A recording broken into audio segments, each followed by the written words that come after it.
Anxious residents of Cyprus with money in the bank have been unable to take it out. Cash dispensers have dried up and bank doors are locked. The accounts of individuals have been directly linked to a European bailout plan for the Cypriots. The government says it was left with no choice and that the alternative was a losing proposition. Now, small account holders as well as large are dreading the pinch where it hurts most, their wallets. As things currently stand, Cyprus is waiting for 10 billion euros in aid from the EU and the International Monetary Fund. One of the conditions is that accounts of less than 100,000 euros be taxed at a rate of 6.75% and above that at a rate of 9.9%. The island had first asked for 17 billion euros, which was cut back. The bank account measure is aimed at grabbing up 5.8 billion euros. Corporations will also be expected to lighten their wallets. We're joined now by Maria João Rodrigues, a professor at the Institute of European Studies in Brussels and an advisor to a number of European institutions. Madame, bonjour.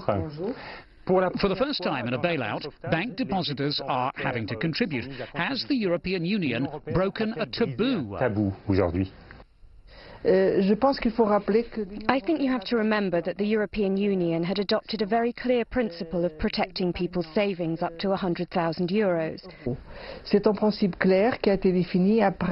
That clear principle was set after the 2008 financial crisis in order to prevent contagion following the collapse of Lehman Brothers.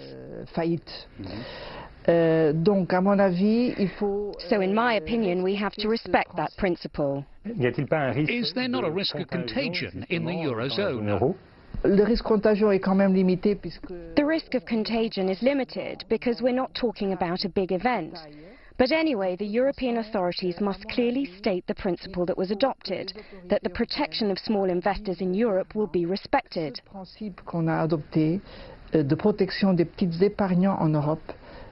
Don't forget that this is a key principle of the EU banking union that's being set up. So that's another reason to stick to this principle of protecting the bank savings of Europe's small account holders. However, Cyprus accounts for just 0.2% of Europe's GDP, not much. They're being lent 10 billion euros. Is this not a sign that the Eurozone countries, especially Germany, are fed up just giving money and they want the countries concerned to take some responsibility? I think Cyprus really needed this European loan to stop it slipping and the crisis getting serious. But having said that, the loan must be provided under conditions that make Cyprus responsible as well. There has to be an effort by the country too. Are we going to ask Cyprus's small investors to contribute? And the big savers in Cyprus?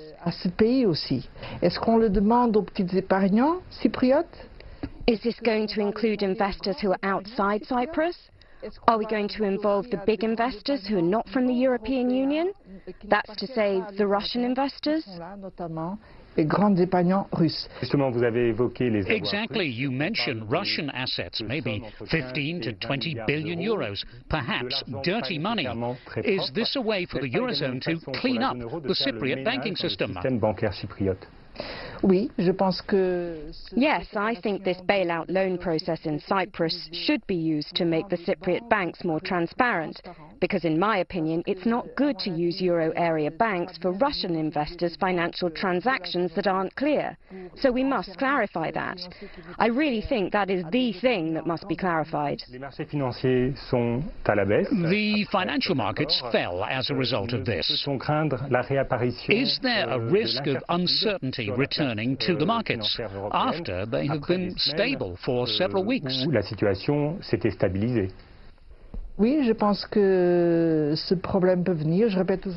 Yes, I think that could be a problem. I'll say again, we're facing a small economic and financial problem, but we have to pay attention to the psychological effects around this sensitive area. That is protecting small savers' money. And therefore, in my opinion, a very clear message has to be sent as soon as possible by the European institutions, starting with the European Central Bank. Maria João Rodrigues, merci infiniment.